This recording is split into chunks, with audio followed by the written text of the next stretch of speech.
Marciano Hortêncio é pastor sénior da comunidade Alcance em Curitiba, que hoje conta com mais de 200 igrejas no Brasil e fora dele. Desde 2019 preside o núcleo de pastores da cidade, que reúne mais de 200 igrejas de várias denominações. É casado com Adriana Hortêncio e pai de 3 filhos. Receba agora o pastor Marciano Hortêncio.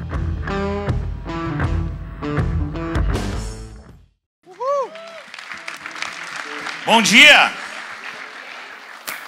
Uma alegria poder estar com vocês nesse dia, nessa manhã tão preciosa que estamos recebendo algo muito especial da parte de Deus. Você tem sido abençoado nesses dias, amém? Glória a Jesus. Obrigado, pastor Carlito, obrigado pela honra de poder estar ministrando nessa conferência tão especial. Obrigado a você e toda a equipe da Rede Inspire também, pelo carinho que vocês sempre cuidam de nós, pastores. E obrigado também ao pastor Sidson e a Kênia, a sua família, são realmente muito especiais. Eu já tenho a oportunidade de mais de 10 anos conhecer essa família, caminhar próximos a eles caminhar próximos a nós. Recentemente eles estiveram em Curitiba com a família, tiveram um tempo conosco lá também. Nossa família é muito amiga, andamos juntos e para nós é uma alegria poder estar com vocês nesse dia, nessa igreja linda e maravilhosa. Amém? Também vi aqui vários amigos, né? Muito bom ver amigos que eram do Brasil, que hoje estão aqui em Portugal, amigos que são aqui de Portugal e amigos que são das nações também, vendo, né, nessa conferência tão maravilhosa. Muito, muito feliz de vê-los aqui. Não vou citar nome porque eu vou esquecer de alguém e eu vou ter que falar o nome dos 220 quase que estão aqui, porque realmente são muitos amigos e eu sou muito abençoado pela vida de todos vocês. Amém? Meu nome é Marciano Hortêncio, como foi apresentado aqui. Eu não sei se todos já nos conheciam, né? Eu sou pastor em Curitiba, junto com o pastor Luciano Subirá. A comunidade Alcance começou na garagem da nossa casa. Há 18 anos atrás, nós começamos uma pequena célula, um pequeno grupo ali, as nossas famílias, eu e minha esposa, os nossos 2 filhos, que na época eram pequenos, né, tinham 5 e 3 anos, o Luciano e a Kelly, juntamente também com o Israel e a Alissa, que eram crianças. As nossas famílias ali começaram uma pequena célula, essa célula cresceu, nós continuamos ali na garagem da minha casa, fazendo aquelas reuniões, e depois da garagem de casa, nós mudamos para um espaço maior, usando uma estrutura de uma das empresas que eu tinha. Durante muitos anos, eu fui empresário, né? Hoje me dedico 100% ao ministério pastoral, mas durante muitos anos eu fiz uma transição da área empresarial para a área pastoral, então usei uma das empresas que eu tinha para fazer as reuniões, né? E essas reuniões cresceram também, alugamos um espaço onde ficamos 13 anos nesse espaço, e em 2015, o Luciano, na realidade isso começou em 2012, o pastor Luciano recebeu uma palavra dizendo, né, e nos chamou dizendo: olha, Deus me falou que eu preciso fazer uma transição do meu ministério pastoral da igreja local, e é com você e a Adriana, sua esposa, né? Quando ele falou isso, eu fiquei muito assustado. Pensa, né? Principalmente eu era pastor da equipe, mas eu era o 5º pastor da equipe, não era o 2º, eu não estava sendo trabalhado para isso. Também não estava no meu coração, não era o meu desejo fazer isso, ser pastor sênior, principalmente substituir o Luciano, né? Vocês conhecem, né, o pastor Luciano, sabe a voz que ele para o Brasil e para o mundo. Pensa você substituir o próprio Luciano. Então eu falei para ele: não, eu não quero isso para a minha vida. E eu fiquei 3 anos, foi 2012 dizendo não, 2013 dizendo não e 2014 dizendo não, eu não quero esse lugar. E eu falei: eu tenho planos, eu vou embora, eu vou para os Estados Unidos, eu quero morar lá, eu quero abrir empresas, negócios. E eu fui para os Estados Unidos em 2014, no final do ano, comprei minha casa, vendi algumas coisas do Brasil, comprei casa, estabeleci a minha vida lá na América, e quando eu estava lá, faziam 15 dias, foi quando Deus falou comigo: não é aqui que eu quero eu quero que você volte ao Brasil, né? Assuma o desafio de assumir a igreja Alcance Curitiba, porque ali eu tenho algo para você, para a sua casa e para a sua família, que foi ministrado agora de manhã. E eu lembro que foi difícil você obedecer nesta hora, porque eu achava até que estava louco, porque pensa que você programa toda a sua vida para ir para os Estados Unidos, você programa toda a sua família, você compra casa, você compra carro, você se estrutura tudo para ir para a América, e quando você chega lá, você já está lá. Aí Deus fala para você, não é aqui que eu quero você. Então eu falava, eu estou louco, não é Deus falando, é o diabo, está amarrado, sai de mim, Satanás, né? E nós continuamos orando, eu e minha esposa, mais uns dias, e foi quando nós retornamos para o Brasil. E eu lembro, né? Vocês conhecem o pastor Luciano, ele é muito engraçado, né? Eu liguei para ele, falei, eu chamo ele de chefe, né? Liguei para ele, falei, chefe, seguinte, Deus falou comigo. Quando eu falei para ele, Deus falou comigo, ele deu uma gargalhada do outro lado do telefone e disse assim, eu sabia que ele ia te pegar. Aí eu falei, então, ele me pegou, estou voltando para o Brasil semana que vem, não tem, por um momento, um sonho da América, abortamos tudo, vou voltar com a família, conversamos com os filhos, né? Eu tenho 3 filhos, Murilo, Danilo e Davi, os 3 servem na casa, né? O Murilo é casado, trabalha junto comigo no ministério, o Danilo, meu filho do meio, mora hoje nos Estados Unidos, ele estuda na Oral Roberts, e eu tenho o menor de 13 anos, que estuda no colégio militar. Então, são 3 homens, na época eu falei assim, Deus, como que eu vou falar para esses meninos, né? Um tinha 15, 10 e 5, como eu falo para eles, que eu trouxe eles para os Estados Unidos, a 5 milhas da Disney, e agora eles vão ter que retornar para o Brasil. Mas foi algo tão sobrenatural que quando eu chamei eles e falei, olha, Deus falou que é para a gente retornar ao Brasil, simplesmente eles disseram, ok, pai, tudo bem, a gente vai quando? Amanhã? Hoje? Tem que arrumar as coisas? Não, a gente vai ainda terminar nossas férias aqui. E foi algo sobrenatural, voltamos ao Brasil, né? E em janeiro de 2015 foi quando nós assumimos, né?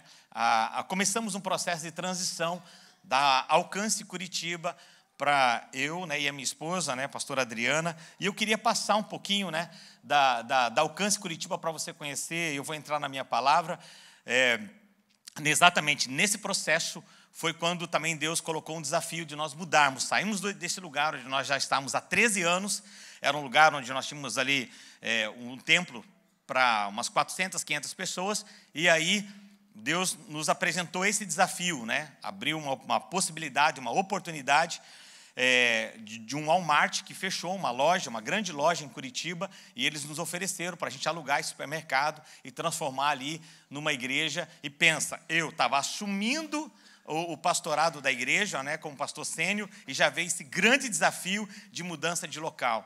Mas graça e favor de Deus veio sobre as nossas vidas, e eu queria que você conhecesse um pouquinho da Alcance Curitiba. Por gentileza, solta um vídeo. Olá, tudo bem? Eu sou Marciano Hortêncio. Eu sou Adriana Hortêncio. E nós queremos convidar você a conhecer a Alcance. Vem conosco. Somos uma comunidade reverente a Deus e relevante à sociedade. Uma igreja viva que se reúne no templo e nas casas para buscar ao Senhor e edificar nossos irmãos. Uma família espiritual crescendo em intimidade, comunhão, maturidade e influência. Fomos alcançados para alcançar. Nosso espaço é pensado para um tempo de comunhão, para uma conexão profunda entre os membros e as nossas gerações. De um café antes do culto, à recepção dos visitantes. Um momento de comunhão, até escolher qual será a sua próxima leitura. Criamos um ambiente confortável para estarmos juntos. Cremos que a base de um ministério é a oração, promovendo momentos de intercessão e busca individual e também junto com a nossa comunidade. Fomos chamados para conhecer ao Pai e torná-lo conhecido ao mundo, para compartilhar as boas novas que recebemos de Jesus. Priorizamos um espaço que atenda todas as demandas para um momento agradável, desde um espaço para amamentação, um ambulatório e espaço kids. Cremos em um investimento nas próximas gerações, onde as crianças são capacitadas, instruídas no caminho do Senhor. Compartilhar as boas novas e ganhar vidas para Jesus nos inspira. Por isso, desenvolvemos um espaço especialmente para aqueles que passam pelo momento de receber Jesus e também se reconciliar com Ele, como também tomar a decisão de descer as águas do batismo. Eles são recebidos e instruídos nos primeiros passos para a sua nova caminhada de fé. Servimos por um impacto eterno. Por isso, nossa equipe de voluntários é formada por um time que ama a Deus e ama as pessoas. Temos a cultura da honra e da excelência. Por isso, desenvolvemos um espaço exclusivo para todos os voluntários que servem aqui na Alcance Curitiba. Ali eles possuem um tempo de descanso, de comunhão, de lanche e também serve de apoio para todos aqueles que estão servindo com muito amor a Alcance Curitiba. Um espaço para a nossa equipe se preparar, interceder e permanecer unida. Também possuímos um espaço, um anexo, que serve como suporte para encontros, palestras, reuniões semanais, preparo de equipes e de voluntários, com uma estrutura para reuniões, onde podemos alinhar e traçar os próximos passos do ministério. Alcance Social é um dos braços institucionais da nossa igreja, com programas como Parada Social, Prato do Amor, Cartas Vivas, manutenção de casas de recuperação, capelania de presídios, hospitais e escolas, além de ações sociais durante todo o ano. Desta forma, sendo reverente, levando Jesus a muitos, e relevante, com uma contribuição significativa para a melhoria da qualidade de vida de pessoas em situação de vulnerabilidade.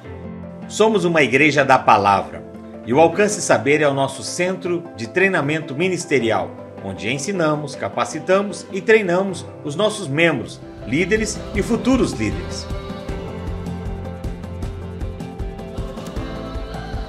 Alcançando nossa região e contribuindo com o fortalecimento da liderança da Igreja brasileira, bem como a evangelização mundial.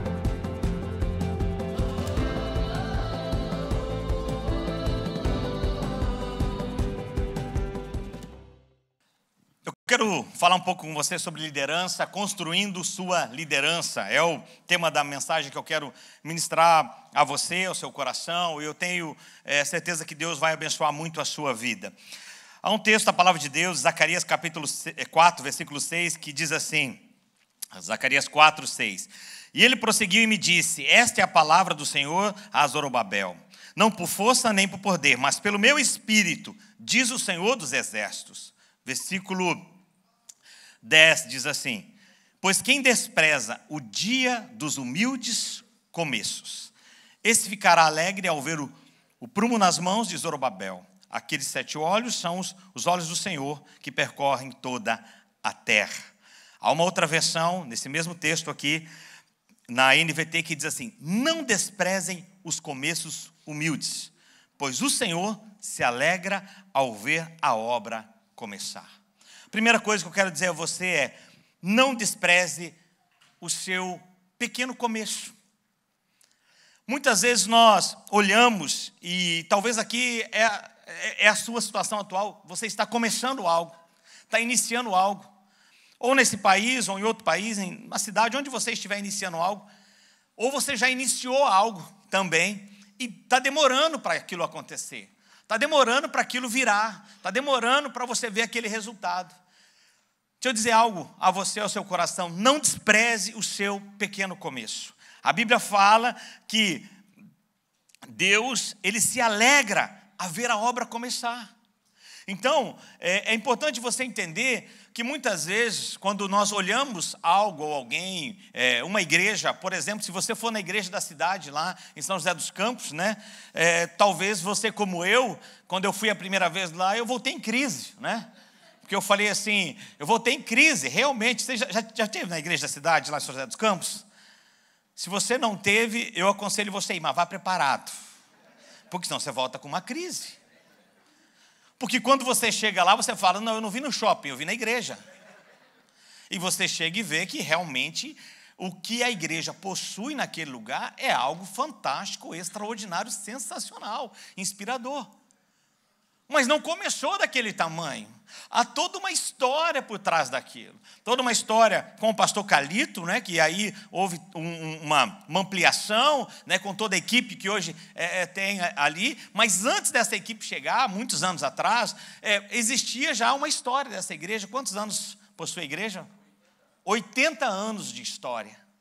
Então ela já teve um começo. Esse começo foi pequeno, esse começo foi difícil, esse começo também teve seus desafios. E tudo na nossa vida começa dessa forma. Então não despreze o pequeno começo seu. Talvez você está olhando e falando assim, eu só tenho 3 pessoas, só tenho 5, só tenho 10, 50, só tenho 100, só tenho 200. Não despreze isso. Sabe, querido, algo importante para eu e você entendermos que quando Jesus chega para aquela multidão e ele opera aquele grande milagre da multiplicação dos pães e dos peixes, há algo ali que marca muito a minha vida, porque Jesus ele não agradece a multiplicação. Jesus não dá graças pela multiplicação. A Bíblia fala que ele dá graças pelos 5 pães e os 2 peixes. O segredo da multiplicação, sabe qual é? É você agradecer por aquilo que você tem. Você agradecer por aquilo que você possui. Jesus nos mostra isso fazendo isso. Porque é fácil agradecer a multiplicação. É fácil chegar hoje e ver uma igreja grande, você vê um espaço grande, ver uma estrutura grande. Mas, se você não for grato lá no pequeno começo, você nunca vai chegar a um lugar grande. Então faça isso. Ezequiel 37, a Bíblia fala que Ezequiel profetizou sobre aquele vale de ossos secos. Ele diz assim, ossos secos, ouçam a palavra do Senhor. Sabe, querido, profetiza sobre esse lugar que você está. Profetiza sobre essa igreja que você está. Profetiza sobre esse grupo que você está. Profetiza sobre a vida dessas pessoas. Vocês irão crescer, vão prosperar. Vocês vão viver e comer do melhor dessa terra. Hoje é 5, mas será 50, será 500, serão 1000. Amém? Profetiza. Eu lembro que no início da nossa igreja, na nossa casa, a gente preparava a célula para começar ali a nossa reunião, eu, o Luciano, a Kelly e a Adriana, os nossos filhos eram bem pequenos, então eles ficavam numa sala, e aí a gente preparava, quantas cadeiras que a gente convidou, quantas pessoas a gente convidou para a célula hoje? Convidamos 5, então eu falava assim, eu vou pôr 10 cadeiras, não, mas a gente só convidou 5 pessoas, vai ficar até feio, aquele monte de cadeira vazia.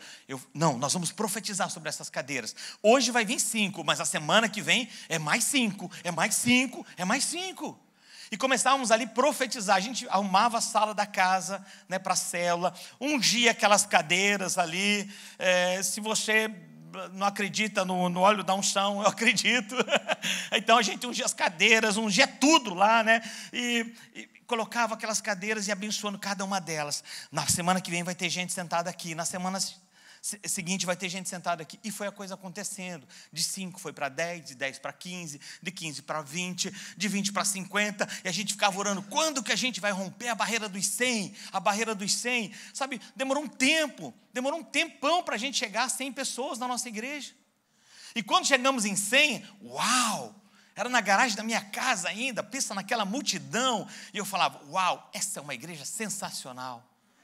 Sensacional, 100 pessoas, porque a gente nunca imaginava aquela multidão de 100 pessoas, mas nós estávamos ali o que ainda? Profetizando e dizendo, Deus, o Senhor vai fazer milagres, o Senhor vai fazer milagres. E de 100 foi para 200, foi para 300, foi para 500, chegamos a 1000, quando nós estávamos nesse processo de transição de 2014 para 2015, quando nós estávamos assumindo, nós tínhamos em torno de 1000 pessoas, 1.200 pessoas.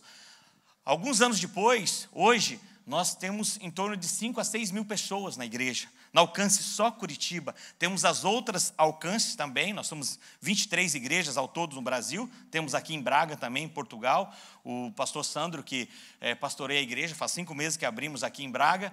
Temos em Orlando também, pastor Milton, que está aqui comigo também, pastor da alcance em Pinhais, que é a região metropolitana de Curitiba.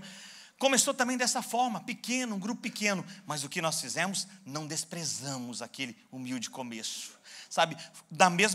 Com a mesma excelência, com a mesma oração, com a mesma vontade que nós fazíamos para aquelas 10, 20 pessoas, é a mesma vontade, a mesma excelência que fazemos hoje para 5, 6 mil pessoas, da mesma forma.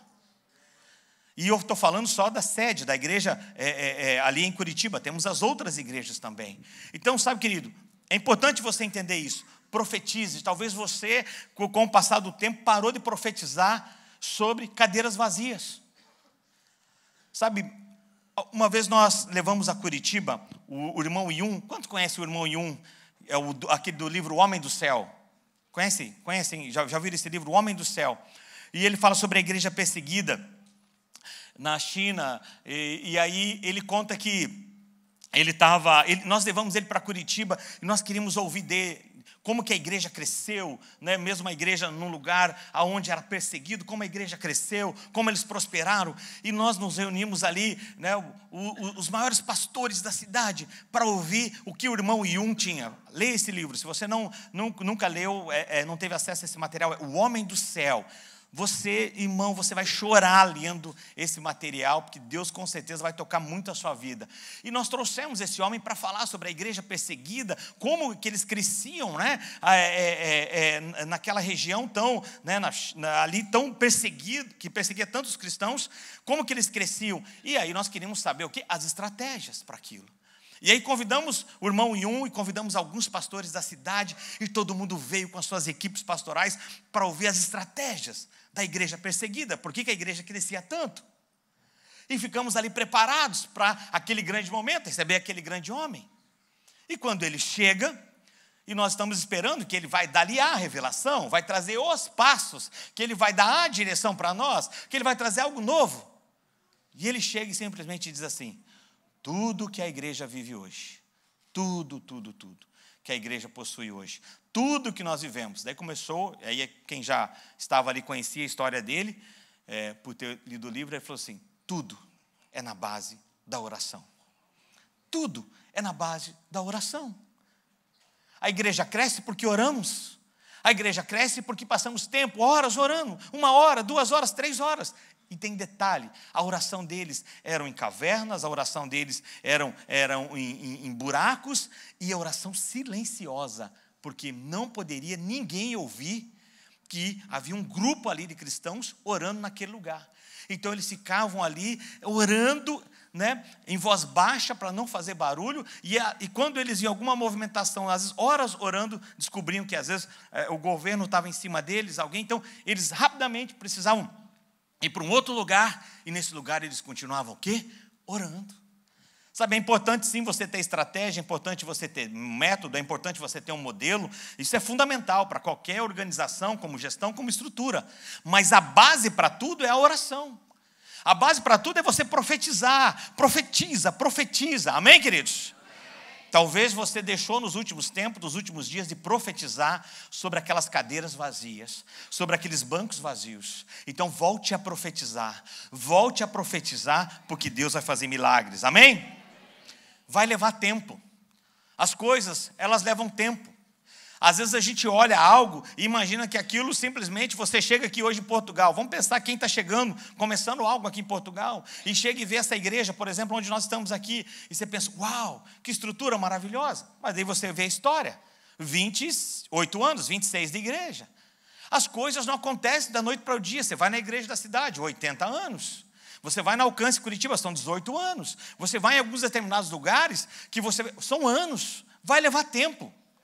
Nada nasce grande. Igreja não é filha de baleia, que já nasce grande. Só filho de baleia que nasce grande. Igreja começa pequena mesmo.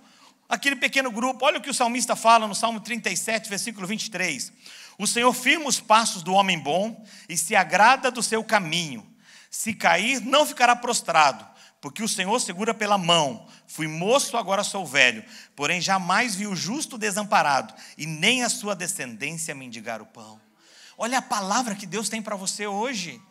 O Senhor firma os passos do homem bom e agrada do seu caminho. Ei, não importa se você tem 5, 10, 20 pessoas, 100 pessoas, Deus se agrada daquilo que você está fazendo, da maneira que você está fazendo, como você está fazendo.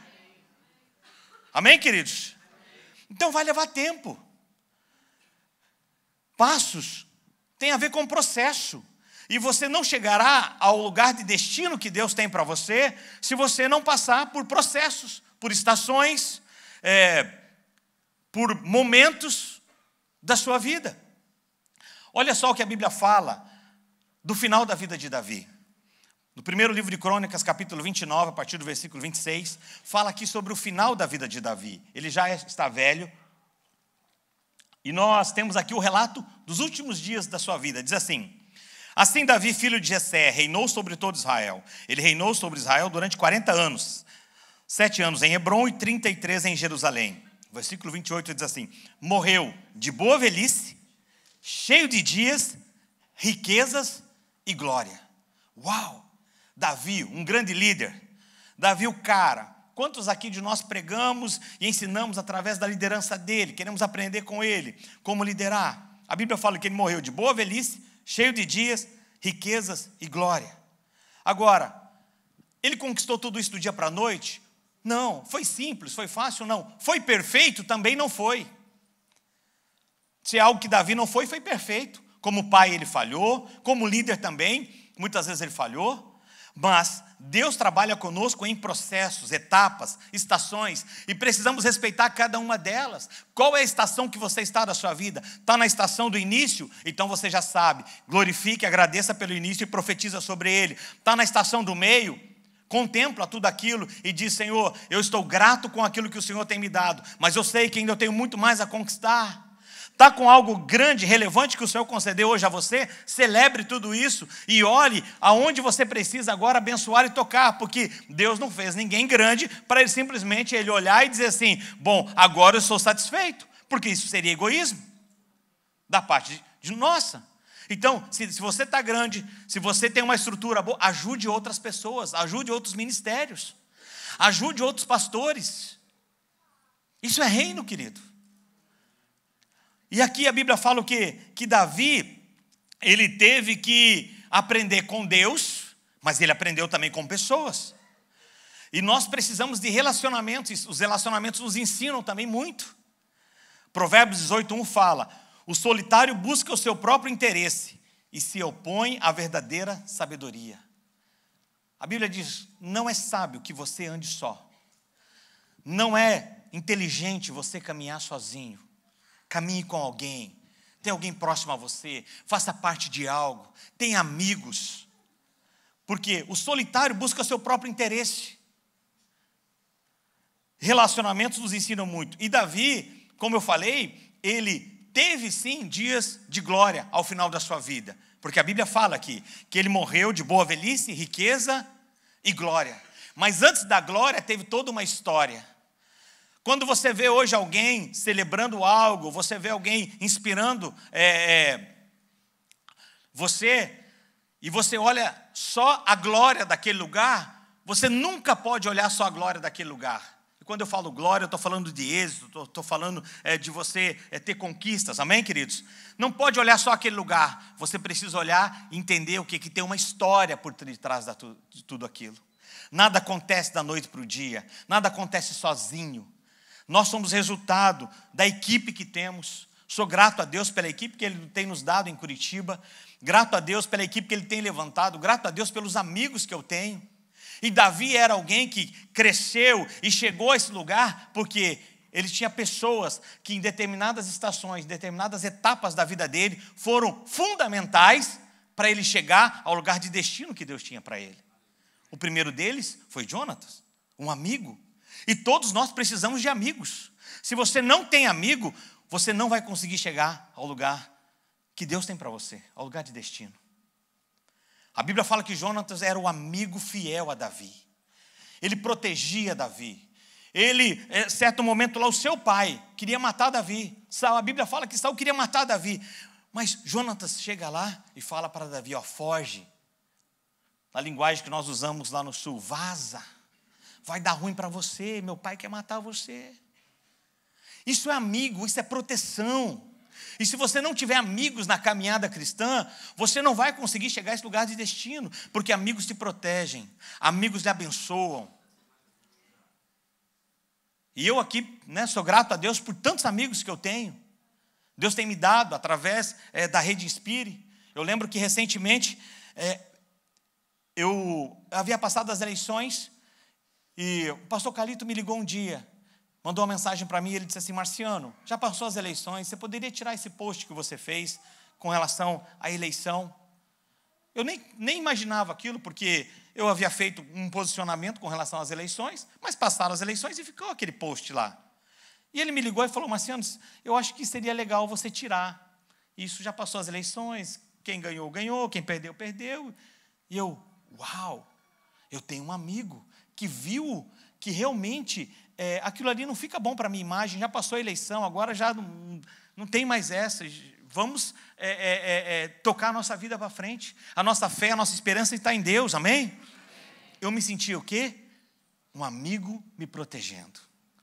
E quantos que estão aqui possuem amigos que você pode dizer que lhe protege, que lhe abençoa, que guarda as suas costas?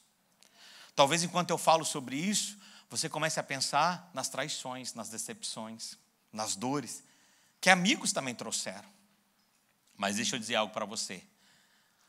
Vá aos pés da cruz, busque cura na sua alma, perdoe quem você precisa perdoar e abra o seu coração de novo para novos relacionamentos, para novas amizades. Ser traído dói. Ser traído nos fere. Ser traído, você quer o quê? Se isolar. E o que a Bíblia fala, não é sábio que você se isole. Não é bom que você se isole. Então, eu entendo, eu sei, todos nós já passamos por isso. E se você não passou por isso, ainda você vai passar por decepção com amigos. Pastor, vira essa boca para lá, tá bom. Se você ainda não passou, você vai passar por decepção na sua vida. Sabe, faz parte. Não tem como você não se decepcionar. E conforme você cria aquela expectativa, maior ainda pode ser a sua decepção. Mas abra o seu coração para amizades. Davi tinha esse cara. Davi também tinha um Saul sobre a vida dele. Uau! Que isso? Saul foi uma bênção na vida de Davi. Que isso? Saul queria matar ele. Mas sabe o que o Saul fez com Davi? E sabe o que os Saús fazem na nossa vida? Na nossa estação, nos nossos processos? Sabe o que eles fazem conosco? Nos deixam mais crente. Saul nos deixa mais crente. Porque você tem duas coisas para fazer. Ou você se levanta contra ele e mata ele. E aí você toca no ungido do Senhor. E quantos líderes, quantos homens de Deus, que um Saul se levantando, ele quis usar a espada.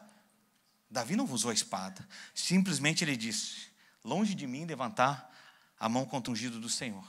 Sabe o que ele fez? Ele fugiu. O Saul na sua vida, aquele que te persegue, ele te deixa muito mais crente. Você vai para a oração, você vai para o jejum. É verdade. Você vai para a oração, você vai para o jejum. Deus, olha o que está falando de mim. E nessa hora Deus não ouve. Porque ele fica em silêncio. Sabe por quê? Porque ele está trabalhando algo em você. E Saul? Deixa Saul. Saul não é um problema meu, Saul é um problema de Deus. Mas aquele líder me persegue, é um pastor da cidade, é alguém, é isso, é aquilo, é aquilo outro. Ei, não é problema seu, é problema de Deus, deixa ele resolver. E ele sabe como resolver, no tempo certo e na hora certa. Ele sabe como fazer isso. Faça a sua parte. Davi também, nessas etapas, nesse processo de liderança dele, ele tinha um Samuel sobre a vida dele. E quem é Samuel? Samuel é aquele cara que vai na sua casa, despeja óleo sobre a sua cabeça, que unge você, que te abençoa, que te pastoreia, que derrama. A Bíblia fala que a partir do dia que Samuel esteve na casa de Davi e derramou óleo sobre a cabeça dele, a Bíblia fala que ele nunca mais foi o mesmo. Quem é o Samuel da sua vida? Quem é o Samuel que te abençoa? Quem é o Samuel que derrama o Espírito Santo sobre a sua vida? Quem é o Samuel que inspira você no ministério? Fala, você vai conseguir, vai dar certo, você vai conseguir sim. Quem é o Samuel que te dá um material e diz assim, eu tenho meu Samuel sobre a minha vida, meu pastor Luciano é meu Samuel. Aonde ele vai, quem ele conhece, o livro que desde quando começamos a igreja, ele falava, irmão, olha só, li esse material, eu quero que você leia, tive nessa conferência, eu quero que você vá também, conheci esse pastor, eu quero que você conheça também, ouvi essa mensagem, eu quero que você ouça ela também. E eu faço isso com os nossos pastores, com os nossos discípulos, e nós precisamos ter Samuel sobre as nossas vidas, amém? E precisamos também ser Samuel na vida de outros, porque é maravilhoso você ter um Samuel sobre a nossa vida, mas é tão prazeroso você olhar também e saber que você é Samuel na vida de outros. Agora, abrir um parênteses aqui, já que Nós falamos sobre família aqui. Talvez você não tenha conseguido exercer esse papel de ser Samuel na vida de pessoas. Mas pastores, líderes que estão aqui, você precisa ser pelo menos Samuel na sua casa. Na vida dos seus filhos, na vida dos nossos filhos. Orar por eles, abençoar a vida deles, profetizar sobre a vida deles. Os meus 3 filhos, os 3 homens, desde criança, saindo para trabalhar, passava lá no quarto, eles estavam dormindo, botava a mão sobre a cabeça deles e profetizava. Deus, guarda a vida do Murilo, do Danilo, do Davi, guarda eles na escola, guarda eles no caminho, guarda eles na van, guarda eles por onde eles estiverem. Abençoa a vida deles, profetizava sobre a vida deles. Profetizava já desde pequeno sobre a vida deles. Começaram a crescer, ter entendimento, vem cá, vem orar com o pai, vem ler a Bíblia com o pai. Olha, eu quero que você leia esse livro. Se você ler esse livro aqui, você pode jogar videogame. Se você ler 2 livros, você pode fazer tal coisa. Se você ler 3 livros, agora você vai, fases, etapas. Ei, nós precisamos ser Samuel na vida dos nossos filhos. Senão você não vai ver o que você viu aqui, uma família sacerdotal. Senão você só vai admirar uma família de sacerdotes e não vai viver isso, ter essa experiência. Amém, queridos? Davi também, nesse processo de liderança dele, para construir essa liderança de alguém que terminou, como a Bíblia fala, com boa velhice, riqueza, muitas vitórias e dias de glórias também. Ele tinha um Natã sobre a vida dele. E como eu falei, a nossa vida, a nossa liderança, ela passa por fases, processos e estações. Em determinada estação na sua vida, você precisa de um Natã também. Precisamos de um Jonatas? Sim. Precisamos de um Samuel? Sim. Precisamos até de um Saul? Sim. Mas de um Natã também. Porque quem é Natã? Natã é aquele que tocou na ferida de Davi. E não foi algo simples. Agora, o que eu percebo e vejo, eu trabalho com pastores em Curitiba, eu sou líder, né, do Conselho de Pastores da cidade. Juntamente com o pastor Milton, que faz parte da diretoria, o Luiz, que está aqui, fazia parte, né, que veio agora morar aqui para cá também, para Portugal, fazia parte ali do Conselho de Pastores. Nós chegamos a reunir até 800 pastores em algumas reuniões nossas. E eu olho e eu vejo aqueles pastores, muitos pastores, que andam sozinhos, ninguém fala na vida deles, porque não tem um Natã para tocar na ferida. E você vê que ele está errando, você vê que o caminho que ele está seguindo não é bom, não é sábio, não é um caminho sadio, mas ele se fecha. Não, ninguém vai falar na minha vida. Eu não abro minha vida para ninguém. Eu sou.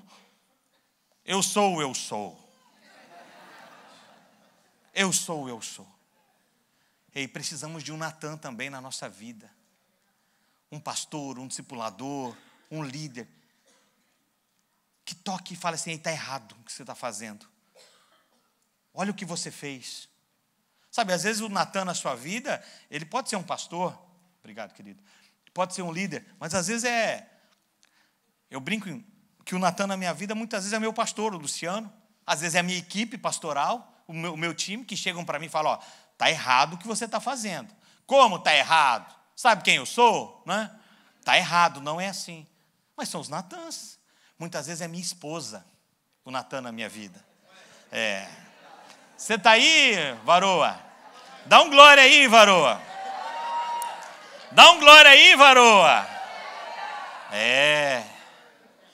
Muitas vezes o Natã na nossa vida é a nossa esposa.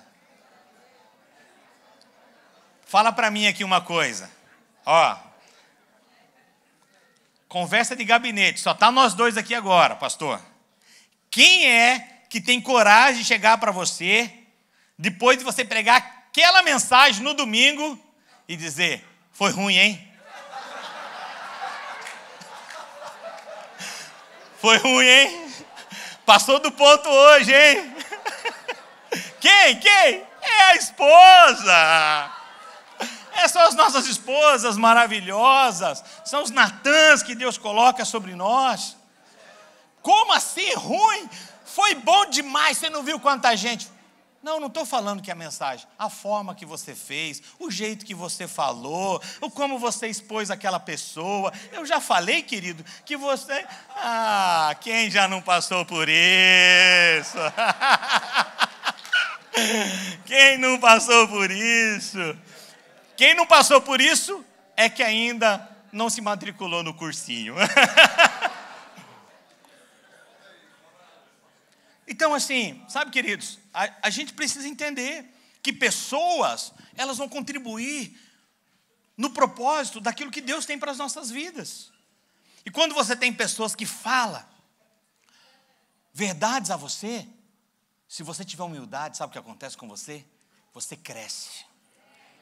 Além de você crescer, você é curado. Eu fui visitar uma família no hospital em Curitiba, fazer uma capelania, e eu fui na ala dos queimados. Não sei se você já fez isso, já foi em alguma ala onde as pessoas são queimadas. E eu fui fazer uma visita. E quando eu cheguei ali, eu estava fazendo ali aquela visita, orando com alguém que havia se queimado com água quente, havia sido derramado sobre o corpo dela e tal.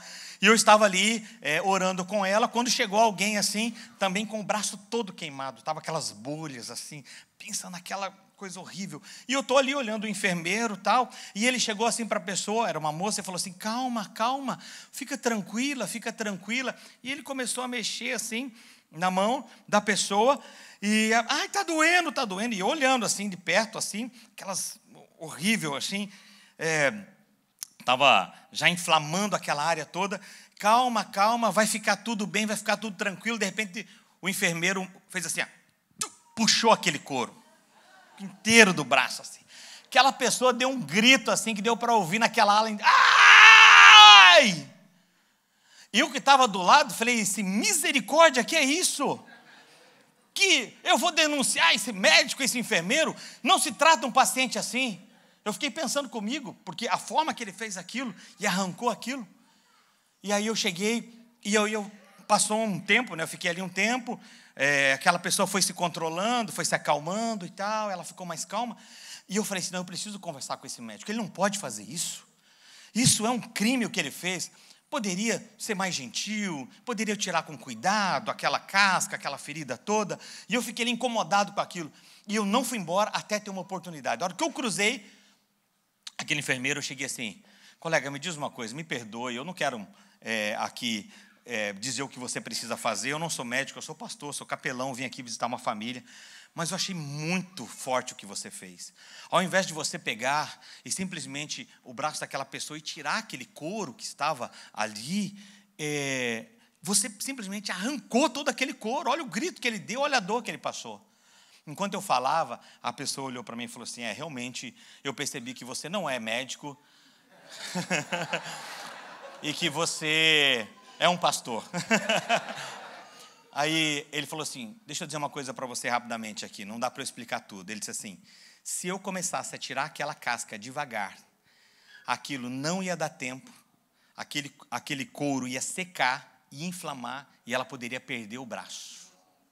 Eu tinha minutos para fazer aquilo. Outra coisa, se eu for tirando aquilo devagar, ela ia estar até agora gritando de dor. Você viu que ela deu só um grito de dor? Eu falei, mas foi o grito, né? Ele falou, mas foi um só. E ele falou, a única forma de você fazer isso é arrancando de uma vez só todo aquele couro. Porque daí não dá inflamação. E ele falou assim, olha lá, agora nós passamos um remédio, olha como ela está calma, está tranquila. E eu falei, é isso mesmo. Sabe na hora o que eu pensei? Eu pensei muito em pastorear e discipular. Nesse dia, Deus me ensinou algo.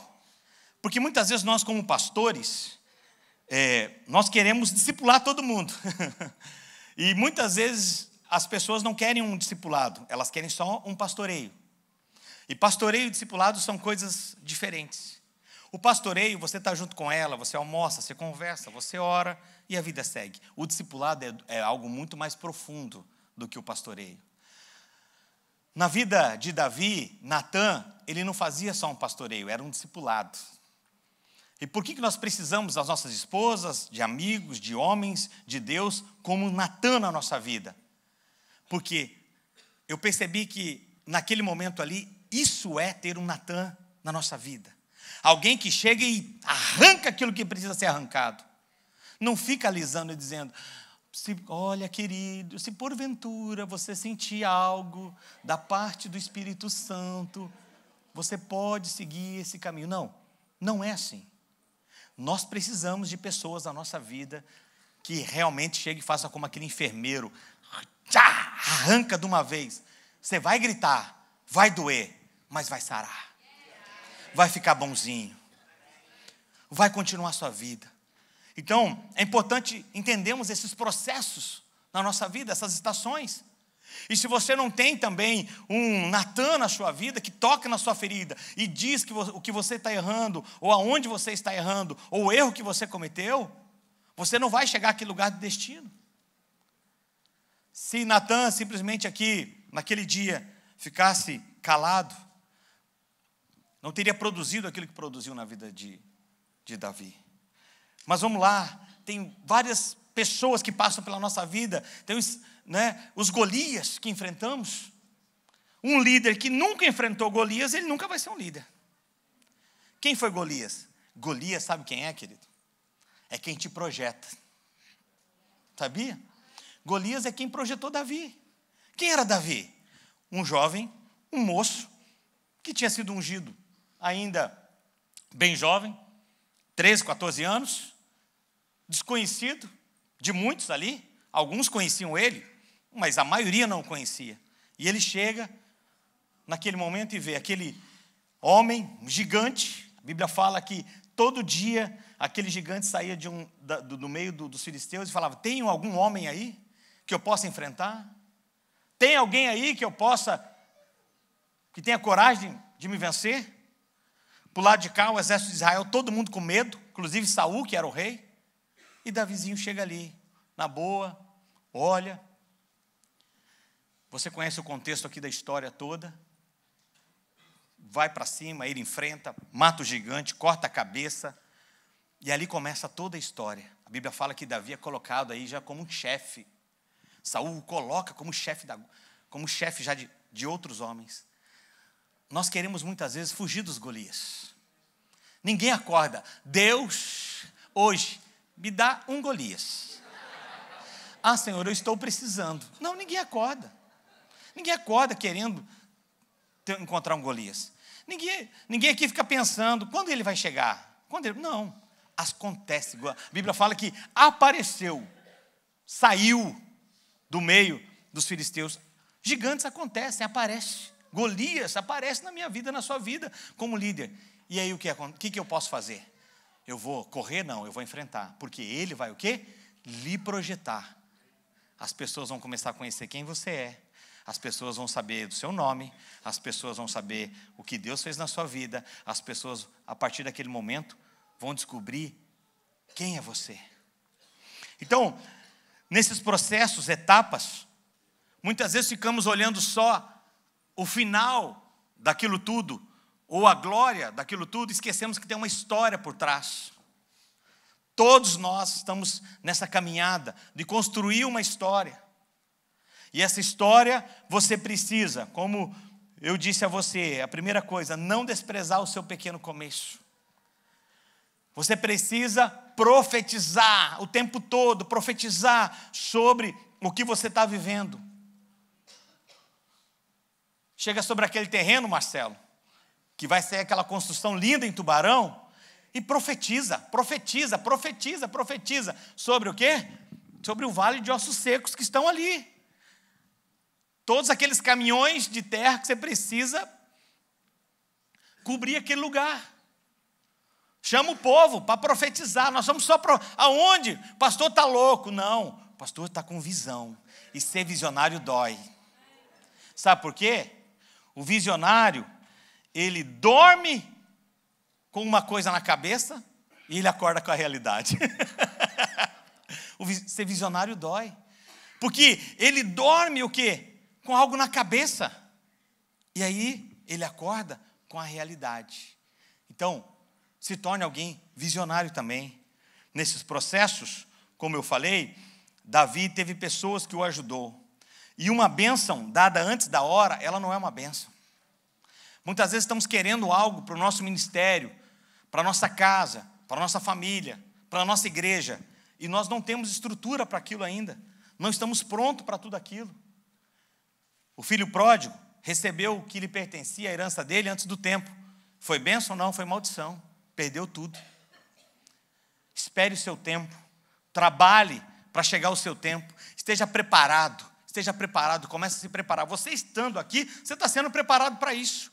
Eu sei que o meu dia vai chegar, eu sei que o meu tempo vai chegar, eu sei que as coisas vão acontecer na minha vida, no meu ministério. Para isso, esteja se preparando. Para quando a oportunidade chegar, quando algo acontecer relevante, você está pronto. Agora, muitas vezes estamos esperando a oportunidade para daí nos preparar. Está errado. Se prepara para quando a oportunidade chegar, você está pronto. Lá no interior do Paraná, a gente usa um ditado assim, que o cavalo passa encilhado uma vez só. Ou você monta ou você perde ele. O cavalo passa encilhado uma vez só. Ou você monta ou você perde. Então, precisa entender isso. A minha oração tem que ser: Deus, não me dê mais do que eu possa suportar. Deus, me dê aquilo que eu posso suportar. Me dê aquilo que eu posso conduzir. Agora, eu não fico parado simplesmente esperando só Deus colocar algo sobre a minha mão. Eu também vou atrás. Eu também vou me preparar. Eu lembro que quando começou o nosso desafio da nossa liderança em Curitiba, eu falava assim: Luciano, eu preciso de um tempo para me preparar. Pensa, né, como eu falei para vocês, assumir essa questão do pastorado local, da igreja, de alguém que era extremamente relevante, forte na palavra. Sabe que a minha mesa do meu escritório era pilhas, e como é até hoje, um pouco menor, mas para aquele tempo era muito maior, só de livros sobre liderança. Tudo que havia sobre liderança, eu comecei a ler, a estudar, a ler. E não era ler um livro só uma vez e falar: li esse livro e pronto, agora não. Eu tenho vários livros que eu repito eles uma vez por ano. Uma Vida com Propósito, por exemplo. Todo ano eu pego esse livro e eu vou lá, e aí eu vejo muitas coisas marcadas nele, e aí, de repente, assim como a Bíblia, você lê a Bíblia, mas de repente tem algo que você já leu tantas vezes, mas naquele dia, naquele momento, salta aos seus olhos. E o livro Uma Vida com Propósito, Uma Igreja com Propósito, todo pastor, se não leu, deveria ler esse livro, Uma Igreja com Propósito. Uma vez por ano eu vou lá e pego esse livro, eu reviso ele todinho, eu leio ele de novo, eu lembro daquilo que o Senhor falou ao meu coração. Tenha compaixão pelos perdidos, ame as pessoas. Aquele livro me faz voltar lá na essência, quando eu estava começando o ministério, nessa transição. É importante você entender isso. Agora, se você está pedindo para Deus promover você vai precisar passar por processo. Passar por processo é você dizer: Deus, me ensina a ter paciência. Porque nós não temos paciência. Nós somos a geração que queremos tudo agora. Tudo agora. Se eu falar para você que... E o que eu vejo nesses dias, é triste ver isso. Pastores que estão procurando o quê? Aquele cara que está falando bem, fala: arrasta para cima, pega aí 3, ou dá 3 dicas aí para você fazer isso, 7 dicas para você fazer aquilo outro. Eu não estou falando que isso não é importante. Como falei, toda estratégia é importante para a gestão, toda estratégia que você usar, você precisa ter um modelo, uma estratégia, algo que Deus deu a você, a forma de fazer, é super importante. Mas se você não tiver o fundamento básico, que é a oração, profetizar sobre o que você está vivendo, você não vai conseguir chegar e nem vai conseguir colocar essas estratégias para funcionar. Então, para isso precisa ter o quê? Paciência. Se você não tiver paciência, você não vai conseguir chegar a esse lugar de destino que Deus tem para você. Eu preciso saber do meu tempo. Acabou já? Mas não me falaram, mas cadê o tempo? Então vamos lá. Vou concluir. Então me dá mais 5 minutos agora, porque a culpa é do Vinícius. Cadê o Vinícius? Tem que achar um culpado. Ele falou: vai aparecer o tempo em algum lugar quando der 20 minutos. Não apareceu. Não, vamos lá, brincadeira, Vinícius. Nesse processo, para você construir uma liderança, vai doer. É impossível você crescer e não doer. Deus vai te promover de acordo com o nível da capacidade que você possa suportar a dor. Crescer dói. E um líder não pode ser dodói. Ele não pode ficar cheio de mimimi. Agora está dando tempo. Ó. Agora eu tenho 20 minutos ainda, apareceu aqui. Um líder não pode. Você que quer crescer e vai crescer, amém? Você não pode ser dodói. Você não pode ficar qualquer coisa, ficar se doendo. Sabe, eu vejo que muitas vezes pessoas gastam tempo, gastam energia gerenciando dores e frustrações. Para com isso, meu querido. Não gaste tempo, não gaste sua energia, não gaste seu esforço lidando com e gerenciando frustração e dores. O que te desafia, o que não te desafia, não te transforma. Crescer dói, mas vale a pena. E o último ponto que eu quero dizer a você: entenda e respeite processos de transição. Entenda e respeite processos de transição. Eu converso com muita gente, com muitos amigos. Eu sou um jovem pastor ainda, mas eu já oro pensando: Deus, quem eu vou trabalhar a minha transição? Eu assumi há poucos anos, 2015, 8 anos à frente da Alcance Curitiba. Mas eu já oro pensando: para quem eu vou passar o bastão? Quem será o meu sucessor? E muitas vezes até eu falo: olha, o meu sucessor, eu não sei quem é, se vai ser um filho, se vai ser um filho natural, se vai ser um filho espiritual. E eu brinco que ele está lá na igreja, na Alcance Curitiba, mascando chicletes e colocando embaixo da cadeira. Porque é um jovem que eu nem conheço, que eu nem sei quem é, mas Deus conhece e sabe o que é. Porque eu vou fazer uma transição. Daqui 15 anos, que é o meu projeto, hoje eu tenho 45, com 60 eu quero fazer minha transição. Então eu tenho 15 anos ainda para trabalhar o que eu preciso trabalhar como pastor da igreja local, crescer, ampliar as igrejas e depois fazer uma transição. Então, entenda e respeite o processo. E para você que talvez está nesse lugar de alguém que está recebendo algo para uma transição. Transição não tem nada a ver com modelo, forma, jeito, dinheiro, status, tamanho. Transição tem tudo a ver com coração. Se o teu coração está conectado ao seu pastor, ao seu líder, a transição vai ser maravilhosa. Se você como pastor está com o coração conectado ao seu discípulo, a transição vai ser maravilhosa. Tudo. Porque todas as outras barreiras que você enfrenta, você consegue passar por elas. Mas se você não tem o coração, aí tudo começa a dar errado. Lembre-se, haverá obstáculos, haverá dúvida, haverá erros, mas com o favor de Deus e muito trabalho, você vai construir uma liderança inspiradora e abençoada para a glória de Jesus. Amém? Pai, eu oro, peço graça, a favor do Senhor, sobre a vida dos meus irmãos que aqui estamos. Deus, vem sobre a vida de cada um deles. Derrama graça, favor sobre a vida dos teus filhos e filhas. Deus, assim como o Senhor tem sido generoso conosco, bondoso conosco, Deus também, que assim o Senhor seja com cada um que aqui está. Pai, que a tua obra cresça, que, Deus, as igrejas prevaleçam, Senhor, e para a graça do teu nome, que o evangelho, Senhor, possa crescer, Senhor, não só aqui na Europa, Senhor, mas também em todo o mundo, Pai. Deus, nós abençoamos cada igreja, cada líder que aqui está, Senhor.